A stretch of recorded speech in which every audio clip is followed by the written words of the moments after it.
오늘 사람은 적은데 제일 잘했네.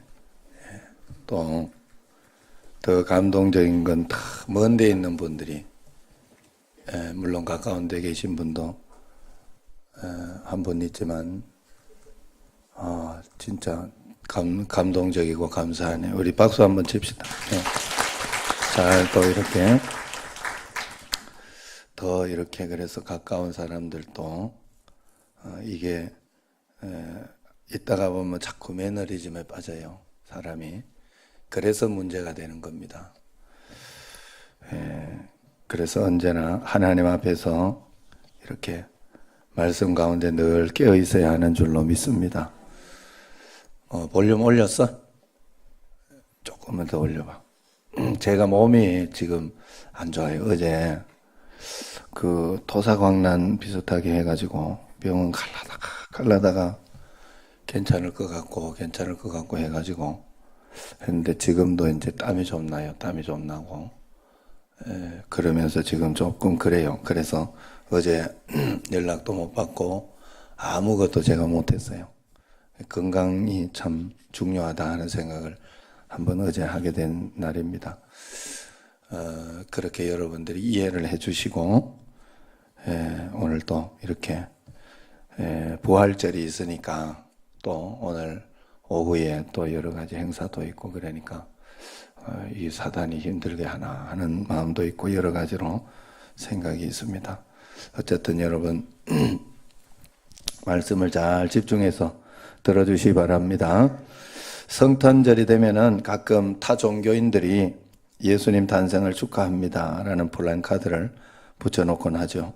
이런 일들을 언론에서는 대서특필하면서 가슴이 넓은 종교인이다 그렇게 칭찬을 합니다. 그러나 한 번도 부활주일날 어떤 종교 어떤 사찰 앞에도 예수님의 부활을 축하합니다 라고 써놓은 것을 본 적이 없습니다. 아마 그렇게 평생 영원히 갈 수 없겠죠. 기독교는 절기가 참 많습니다. 그 가운데 최고의 절기는 부활절이죠. 기독교에는 또 축제도 많습니다. 수많은 축제 가운데 최대의 축제는 부활절 축제라 할 수 있습니다. 어떤 종교는 교주의 뼈조각을 발견했다고 하면 야단 법석을 떨고 온 나라가 축제를 벌인 적이 있죠. 그 어떤 종교는 교주의 무덤을 순례하고 나면 또 그 종파의 직분이 달라진다고 합니다. 기독교를 박해하고 비난하는 사람들이 있습니다. 그 사람들에게 오늘 아침 중요한 정보 하나를 드리려고 합니다. 그분들이 만약 전 세계를 뒤져서 예수님의 무덤을 찾아낸다면 아니면 예수님의 이 뼈조각 하나라도 발견해낸다면 기독교는 그 막을 내려야 할 것입니다. 전 세계 교회는 문을 닫아야 할 것입니다. 그러나 이 일은 전혀 불가능하죠. 우리 주 예수 그리스도 무덤 문을 열고 부활하셨습니다. 예수님께서 다시 사셨습니다. 오늘 우리에게 다시 기회를 허락해 주신 분이 바로 예수님입니다. 그래서 기독교는 다시의 종교다 그렇게 이야기할 수 있어요. 세상에서 가장 무서운 것이 무엇일까요? 옛날에 호랑이 이야기하죠. 호랑이가 제일 무서운 줄 알고 동네에 내려갔더니 애가 우는 거예요. 응애 하고 우는 거예요. 그래서 호랑이 밖에 있다 이래도 우는 거예요. 애가 계속 울음을 그치지 않는데 엄마가 안아 꽃감 여기 꽃감 안아 꽃감 이런 거예요. 그러니까 울음을 뚝 그친 거예요. 호랑이가 꽁문에 빠지게 도망갔다고 하죠. 꽃감이라는 놈이 굉장히 무서운 놈이 있나 보다 그렇게 생각했다는 거예요. 이 세상에 가장 무서운 것이 무엇일까? 그것은 아마 죽음일 것입니다. 죽음은 모든 것을 끝장내버립니다. 그러나 예수 안에는 죽음을 이기고 다시 사는 부활이 있는 것입니다. 그래서 기독교는 부활의 종교요, 생명의 종교요, 다시의 종교라 할 수 있습니다. 죄는 인간의 죽음을 가져왔고 영원한 멸망을 가져왔습니다. 그러나 예수님 안에는 다시 태어나는 거듭남이 있습니다. 다시 살아나는 능력이 있습니다. 내가 네게 거듭나야 하겠다 하는 말을 놀랍게 여기지 말라 했습니다. 우리 예수님께서 니고데모에게 하신 말씀입니다. 기독교만이 참된 종교요, 기독교만이 구원이 있는 종교요, 영생이 있는 그런 종교입니다. 창조가 없는 종교는 도덕이요, 철학일 뿐입니다. 부활이 없는 종교는 구원이 있을 수가 없습니다. 태초에 하나님이 천지를 창조하시니라. 이것이 기독교의 시작입니다. 예수님께서 여기 계시지 않고 그가 말씀하시던 대로 살아나셨느니라. 마태복음 28장 6절에 이것이 기독교의 본질입니다. 예수님 부활하시기 전까지 지구는 커다란 무덤이었습니다. 예수님이 이 땅에 오셔서 우리의 온갖 죄를 담당하시고 죽으신 다음 사흘 만에 부활하심으로 말미암아 지구에는 빛이 임하게 된 것입니다. 구원이 임하게 된 것입니다. 하늘의 문이 열려지게 된 것입니다. 1885년 4월 5일 부활절 아침, 한국 장로교 최초의 선교사 언더우드 감리교 선교사 아펜젤러가 한국 땅에 첫 발을 내디디기 전 한반도는 커다란 무덤이었습니다. 그가 안고 온 예수님의 복음, 부활의 소식과 함께 이 땅에 희망의 빛이 찾아온 것입니다. 생명 구원이 임하게 된 것입니다. 한반도가 달라지기 시작한 것이죠. 1885년 4월 5일 부활절 아침 언더우드 선교사는 한국 땅을 밟고 쓴 기도문이 있습니다. 그 기도문을 제가 한번 읽어드리겠습니다. 주님, 지금은 아무것도 보이지 않습니다. 메마르고 가나안 땅, 보이는 것은 고집스럽게 얼룩진 어둠, 가난과 인습에 묶여있는 사람들 뿐입니다. 주님, 지금은 아무것도 보이지 않습니다. 혼란하고 어지러운 땅, 보이는 것은 이기적이고 수많은 분쟁, 꿈도 희망도 없이 헤매는 사람들 뿐입니다. 이것이 언더우드 선교사님이 부활절 아침에 쓴 기도문이었습니다. 이것이 예수님 없는 한국 땅의 모습이었습니다.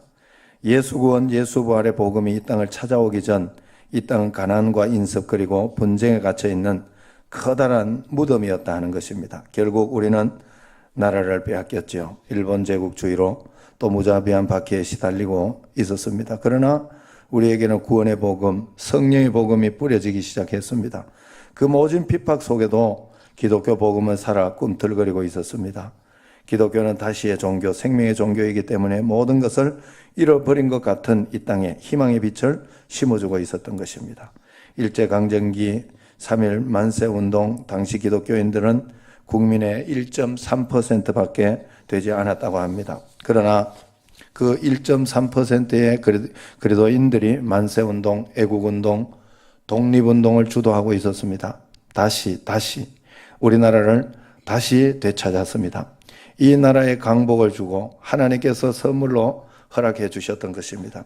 우리는 복음의 능력, 기도의 능력으로 하나님의 은총으로 전 세계에서 가장 가난한 나라라는 오명을 벗어던졌습니다. 6.25 동족산장의 비극 속에서 이 나라를 하나님은 지켜내셨습니다. 민주화와 경제 부흥을 오롯이 이루어냈죠. 피선교 100년 만에 선교사를 가장 많이 보내는 선교국가로 우뚝 설 수 있을 만큼 한국교회가 부흥될 수 있었습니다. 우리가 믿었던 것입니다. 이 백성이 하나님을 사랑하면 하나님이 이 백성 사랑해 주신다. 우리가 우리의 문제를 주님 앞에 올려드리고 기도하면 우리 역사 가운데 기적이 일어날 것이다. 우리가 교회를 아끼고 사랑하면 교회들은 이 민족의 빛이 되고 반드시 부흥하게 될 것이다. 우리가 말씀을 증거하면 복음의 능력은 우리 민족사에서 기적을 가져다 줄 것이다 라고 우리는 믿었습니다. 그러므로 우리는 전해야 됩니다. 예수님께서 다시 살아나셨음을 전해야 합니다. 우리가 믿는 기독교는 다시의 종교입니다. 생명의 종교입니다. 다시 일어나는 그런 종교입니다. 세상의 모든 사람들이 죽을 때만큼은 누워서 죽습니다. 그러나 우리 예수님은 돌아가실 때도 서서 돌아가셨어요.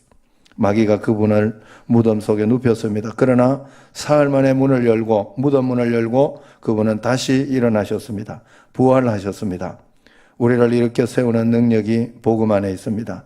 오늘 이 부활주일 여러분 모두 새 힘을 얻어서 일어나기를 주의 이름으로 축원합니다.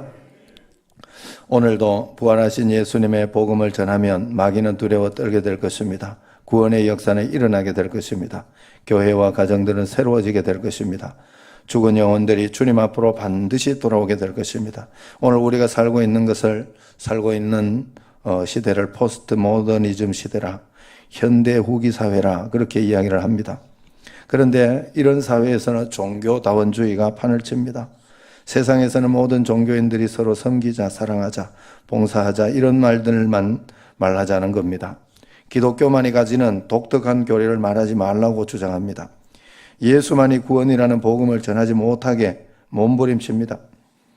예수님의 부활을 증거하지 말자는 거예요. 예수님 다시 살아나셨다, 다시 오신다, 재림의 복음을 전하지 말라는 것입니다. 그럴수록 우리는 목숨을 걸고 예수 부활의 복음을 전해야 할 것입니다.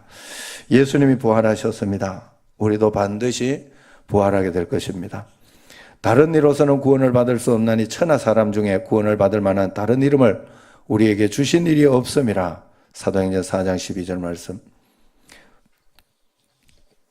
예수 십자가의 죽음으로서 우리의 모든 죄를 사하시고 멸하셨습니다. 예수님은 다시 오십니다. 반드시 재림하십니다. 기독교만이 born again, 다시 태어나는 능력이 있습니다. 기독교만이 부활이 있고 회복이 있습니다. 기독교는 다시의 종교이기 때문입니다. 오늘 본문 요한복음 21장 1절을 보면 그 후에 예수께서 디베라 호수에서 또 제자들에게 자기를 나타내셨으니 그렇게 이야기를 합니다. 여기에 우리를 주목시키는 두 단어가 있습니다. 첫 번째는 그 후에, 그 다음에는 또라는 말입니다. 물론 그 이전은 이유가 있으니 이전이 있을 것입니다. 이전은 20장 부활하신 예수님께서 제자들에게 나타난 그 사건을 말합니다. 그리고 그 후에 또 이것은 21장 부활하신 예수님께서 베드로를 다시 찾아오신 사건을 말합니다. 그 후에 또라는 말은 다시라는 말입니다. 부활하신 예수님 제자들이 믿을 때까지, 결단할 때까지, 용서를 확신할 때까지 다시 세 번째 찾아왔다 그랬어요. 저는 이번에 예수님의 이 우리를 바라보는 시선이 이런 시선이구나. 나도 성도들을 바라볼 때 이런 시선으로 봐야 되겠구나 한 것이 바로 엠블레퍼의 시선이었어요. 엠블레퍼. 예수님은 자신을 배신하고 있는 그 베드로를 보는 그때에도 끝까지 베드로를 사랑하고 베드로를 믿어준 거예요. 끝까지. 배신하는 가룟 유다까지도 예수님은 믿어주고 있더라 하는 거예요. 여러분 성도들 간에 여러분들이 교역자를 볼 때, 또 제가 여러분들을 볼 때 이 엠블레퍼의 믿음, 끝까지 신뢰하는 거예요. 마음속에 끝까지 신뢰하고 사정이 있겠지, 이유가 있겠지, 늘 그렇게 생각하며 믿음으로 늘 반응해야 하는 줄로 믿습니다. 그래서 성도들끼리도 절대로 서로 오해하지 마세요. 서로 끝까지 믿어줘야 돼요. 엠블레퍼로, 그 시선으로, 예수님이 우리를 바라봤던 시선으로 내가 내 자녀들을 바라봐야 되겠더라고요. 내가 내 부모님을 바라봐야 되고 내가 성도들을 바라봐야 되겠더라고. 여러분 어떻게 해서든지 끝까지 마음으로 믿고 신뢰해야 됩니다. 그렇게 할 때 우리의 모든 것들이 하나님 앞에서 다시 회복되는 역사가 반드시 일어나는 줄로 믿습니다. 오늘 여러분들이 회복되고 주님을 만나고 거듭나고 여러분의 인생이 새로워질 때까지 다시 예수님께서 꼭 찾아오실 줄로 믿습니다. 드디어 오늘 본문에 보면 예수님은 그 후에 또 고기 잡으러 떠난 베드로 일행을 찾아오셨어요. 베드로는 밤새도록 그물을 던지고 또 던져보았지만 고기 한 마리 잡지 못했습니다. 예수님께서 잡히시던 날 밤 예수님을 모른다고 3번이나 부인했습니다. 수제자로서 실패하고 만 것입니다. 그때 부활하신 예수님을 다시 만났습니다. 예루살렘 거리로 달려나가서 우리 예수님 다시 사셨다 외쳤어야 하는데 증인으로서의 삶에 실패했습니다. 신앙생활에 실패한 것입니다. 그냥 고기잡이 하러 나섰습니다. 다시 살아나셨다가 또 없어졌으니까 그런가 보다 생각을 한 것이 고기 한 마리 잡지 못했습니다. 업으로서도 생활 전선에조차 실패하고 만 것입니다. 그날 밤에 아무것도 잡지 못하였더니 3절 말씀. 영적으로 실패하고 가슴을 치는 분들이 오늘 있습니까? 내 신앙생활이 왜 이 모양밖에 되지 않느냐? 신앙생활에 실패하고 계신 분들이 혹시 있습니까? 마음이 무너지고 정신적으로 모든 희망을 잃어버리고 절망좌절하는 분이 있습니까? 생활전선에서 직업에서 사업에서 실패하고 목 놓아 울어야 되는 분들이 여기 계십니까? 심지어 병든 몸으로 내 인생 끝났다고 절망 가운데 계신 분들이 있습니까? 오늘 이 새벽 예배 드리는 가운데 부활하신 주님을 꼭 만나시기를 바랍니다. 여러분들을 다시 회복시키는 주님을 꼭 만나시기를 바랍니다. 천지 우주 만물을 만드신 분, 능력의 그분을 우리가 꼭 만나야 됩니다. 그리고 일어나시기를 바랍니다. 여러분의 삶이 부활을 경험하시기를 바랍니다. 하나님의 자녀들도 세상살이에 실패할 때도 있고 넘어질 때도 있습니다. 그러나 그때가 낙심하고 좌절하고 포기해야 되는 때가 아니라 부활하신 주님을 만나야 할 그 시간임을 꼭 기억해야 됩니다. 아버지 목사님이 간암 선고를 받고 약 4개월 동안 투병 생활을 하면서 아들 목사님과 주고받은 대화를 책으로 엮은 예전에 여러분들에게 제가 한번 소개시킨 책이 있어요. 빛, 색깔, 공기라는 그 김동건 목사님의 책입니다. 마지막을 이제 살리려고 애쓰지 않고 그저 마지막을 담담하게 받아들이면서 자기가 겪고 느끼고 생각했던 그것을 책으로 낸 것입니다. 그 간암에 걸린 아버지가 아들에게 한 말 가운데 이런 말이 있어요. 기독교인이나 비기독교인들이나 고통을 겪는 것은 다 똑같다. 그러나 이 세상 살아가다가 당하는 고통, 고난, 실패, 좌절을 대하는 태도는 다르다. 예수님 믿는 사람이라고 해서 고난이 제외된 것은 아니다. 고난 가운데 신음할 수도 있다. 아파 울 수도 있다. 그건 부끄러운 일이 아니다. 그러나 고난 당했다고, 고통에 빠졌다고, 실수했다고, 절망하고 좌절하는 것은 부끄러움이다. 그렇게 이야기를 했어요. 여러분, 우리가 실패할 수 있어요. 고난 당할 수 있고 고통 당할 수 있습니다. 그 누구도 예외일 수 없는 거죠. 이 땅에 살아가는 동안은 이 세상 임금이 마귀라고 그랬잖아요. 이 세상 임금 사단이라고 요한복음에 보면 분명히 말씀하고 있어요. 그렇기 때문에 여러분들이 그것을 쏘으시면 안 돼요. 그러나 예수님 믿는 사람은 분명한 것이 하나 있어요. 이긴다는 거예요. 이겨낸다는 거예요. 승리한다. 부활하고 승리하는 것이 예수님 믿는 사람이다 하는 것입니다. 우리가 그리스도인들도 육체적인 한계, 이 생활의 한계 속에서 살아갈 수밖에 없습니다. 그러나 기독교인들은 고통을 희망으로 바꿀 수 있는 복음을 가진 사람들입니다. 우리 그리스도인들의 별명이 있다면 운명을 바꾸어 낼 수 있는 사람, 삶의 환경을 승리로, 행복으로 바꾸어 갈 수 있는 사람들이다. 그런 별명을 줄 수 있을 것입니다. 부활하신 예수님, 실패한 제자 베드로를 찾아오셨어요. 그를 다시 일으키기 위해 친히 찾아오신 것입니다. 언제나 믿음 안에서 실패는 인생의 스승입니다. 실패는 다른 길로 가라는 사인 신호입니다. 실패는 다시 해보자는 격려입니다. 우리는 오늘 부활절 새벽에 이렇게 모여서 촛불 예배로 드리는 것은 다시 일어서기 위함입니다. 지금 이 시간에 자리에 이불을 뒤집어 쓰고 새벽에 잠들 수 없어서 온 교회들이 모여 이 나라 살려달라고 기도하는 것이죠. 오늘 우리는 이 새벽에 기도해야 할 것입니다. 한국교회를 불쌍히 여겨달라고, 내 가정을 써달라고, 내 자녀들 하나님의 자녀, 하나님의 제자 되게 해달라고 기도해야 할 것입니다. 여러분 가운데 실패가 있습니까? 절망하며 울고 있는 마리아처럼 무덤가에 울고 계시는 분들이 있습니까? 무엇이 여러분을 두렵게 하십니까? 여러분 생활 전선에서 실패했습니까? 병들어 죽음 앞에 두려워 떨고 있습니까? 부활의 주님을 꼭 만나시기를 바랍니다. 하나님 앞에 쓰임받아야 되겠는데 아직도 세상 일만 붙들고 살아가는 분들이 있습니까? 오늘 베드로를 다시 찾아와 주님이 여러분을 다시 찾아온 것처럼 베드로를 다시 찾아온 주님이 여러분을 다시 또 찾아와 주실 것을 믿으시기를 바랍니다. 엠블레퍼의 눈으로 끊임없이 주님이 여러분을 찾을 것입니다. 여러분도 또한 엠블레퍼의 눈으로 끊임없이 주님을 신뢰하고 믿으시기를 바랍니다. 끝까지 주님은 믿어주고 기다려줄 것입니다. 이 주님과 함께 다시 일어서서 주님과 동행하는 그런 부활의 날이 되시기를 주의 이름으로 축원합니다. 기도하겠습니다. 하나님 아버지,